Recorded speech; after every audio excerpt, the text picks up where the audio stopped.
नमस्कार बच्चों, आपका हमारे आर स्टडी चैनल में स्वागत है।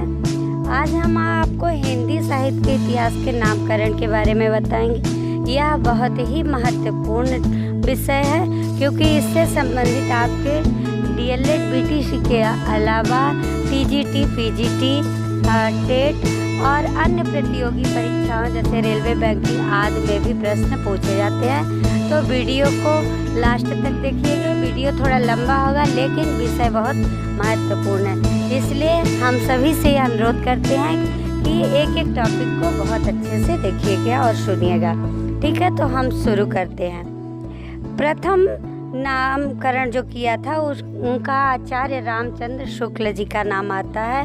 इन्होंने हिंदी साहित्य को 4 भागों में बांटा था। पहला था वीर गाथा काल जो कि 1050 से 1375। दूसरा था भक्ति काल जो 1375 से 1700 संवत तक। तीसरा है रीति काल जो 1700 से 1900 तक। और चौथा है गद्य काल जो 1900 से 1984 तक संवत तक माना जाता है। फिर इनका आचार्य रामचंद्र शुक्ल के द्वारा द्वितीय नामकरण भी हिंदी साहित्य का किया गया। तीनों ने हिंदी साहित्य को 4 भागों में बांटा। प्रथम वीर गाथा काल जो 1050 से 1375 संवत तक। दूसरा पूर्व मध्यकाल जो 1375 से 1700 संवत तक। और तीसरा उत्तर मध्यकाल जो 1700 से 1900 संवत तक। और चौथा था हमारा आधुनिक काल जो 1900 से 1984। तीसरा नामकरण डॉक्टर राजकुमार वर्मा के द्वारा किया गया है। इन्होंने 5 भागों में हिंदी साहित्य को बांटा है।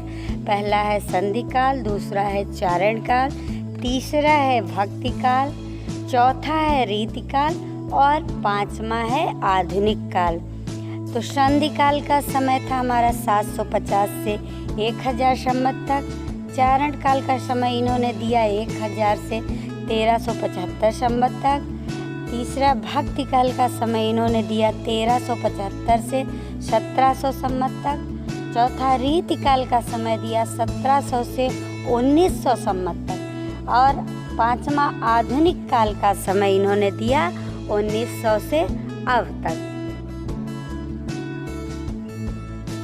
चौथा नामकरण आचार्य हजारी प्रसाद द्विवेदी जी के द्वारा दिया गया, जिन्होंने हिंदी साहित्य को 4 भागों में बांटा है।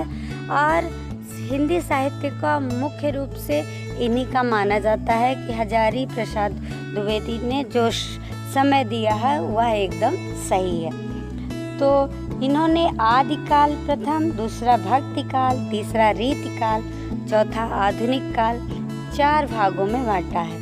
और इनका समय था आदि काल का समय इन्होंने दिया 1000 से 1350 संवत। भक्ति काल का समय इन्होंने दिया 1350 से 1700 संवत। रीति काल का समय दिया 1700 से 1900। और आधुनिक काल का समय इन्होंने दिया 1900 से अब तक। इन्होंने 5 भागों में हिंदी साहित्य को बांटा। इनका पहला समय था आरंभिक काल। आरंभिक काल को भी इन्होंने 2 भागों में बांटा, पूर्व आरंभिक काल और उत्तर आरंभिक काल। दूसरा इन्होंने माध्यमिक काल। माध्यमिक काल को भी इन्होंने 2 भागों में बांटा, पूर्व माध्यमिक काल और उत्तर माध्यमिक काल। तीसरा इन्होंने अलंकृत काल में बांटा और अलंकृत काल को भी इन्होंने 2 भागों में बांटा, पूर्व अलंकृत काल और उत्तर अलंकृत काल। चौथा इन्होंने परिवर्तन काल। परिवर्तन काल सिर्फ एक ही था। और 5वां इनका वर्तमान काल, ये भी एक ही भाग था।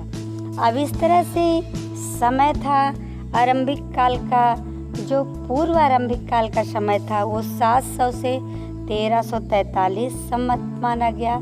और पूर्व आरंभिक काल उत्तर आरंभिक काल को 1344 से 1444 संवत माना। जो माध्यमिक काल के 2 भाग थे, उसमें पूर्व माध्यमिक काल का समय इन्होंने 1445 से 1560 संवत माना और उत्तर माध्यमिक काल को इन्होंने 1561 से 1680 संवत माना। इसके बाद इनका जो तीसरा अलंकृत काल था, उसका जो पहला काल था पूर्व अलंकृत काल, उसको 1681 से 1790 संवत माना।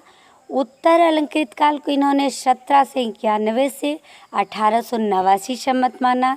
और चौथा जो इनका परिवर्तन काल था वो 1890 से 1925 संवत माना। और जो पांचवा इनका वर्तमान काल था वह 1926 से अब तक बांटा इन्होंने। इसके बाद आता है डॉक्टर गणपत चंद्र का जो समय निर्धारित किया हिंदी साहित्य के लिए। इन्होंने हिंदी साहित्य को 3 भागों में बांटा। 3 भागों में इनका पहला समय था प्रारंभिक काल, दूसरा मध्यकाल और तीसरा आधुनिक काल। इन्होंने मध्यकाल को सिर्फ 2 भागों में बांटा है, पूर्व मध्यकाल और उत्तर मध्यकाल।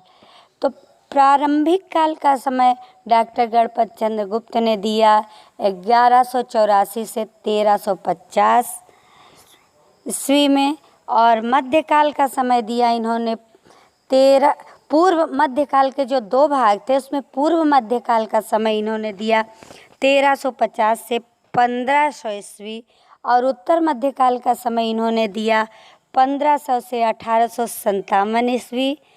और तीसरा काल जो इनका था आधुनिक काल, वो 1857 से 1965 ईस्वी दिया। यह विषय अति महत्वपूर्ण है आज का, और अपने फ्रेंड के साथ शेयर करें। वीडियो पसंद आई हो तो लाइक करें। अगर आप हमारे चैनल पर नए हैं तो चैनल को सब्सक्राइब करें, और ऐसी ही एजुकेशनल वीडियो हमारे चैनल पर आती रहेंगी। अपना बहुमूल्य समय देने के लिए धन्यवाद।